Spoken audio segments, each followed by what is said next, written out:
Kailangan niyang tulaan si San Jose. Porque José, depois de Maria, foi o santo que viveu mais perto de Jesus. Dahil pagkatapos ni Maria, o bukod kay Maria, si Jose ay siyang nabuhay na malapit kay Jesus.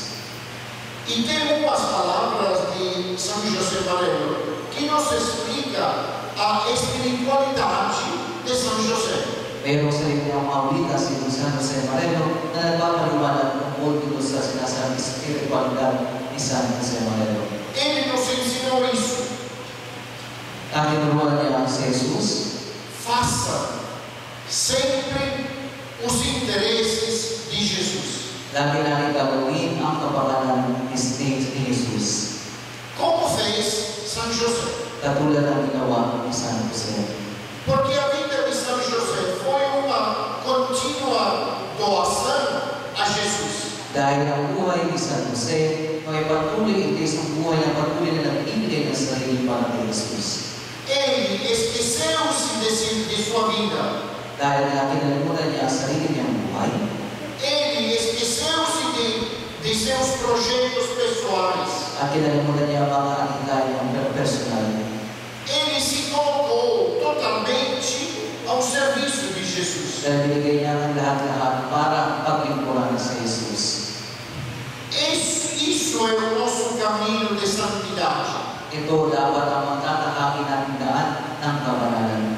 Colocar de um lado os nossos projetos pessoais Kailangan natin isang ang mga personal natin mga anikay e nos colocar à disposição de Jesus. at kailangan natin ilagay ang kapakanan malaki ng Jesus.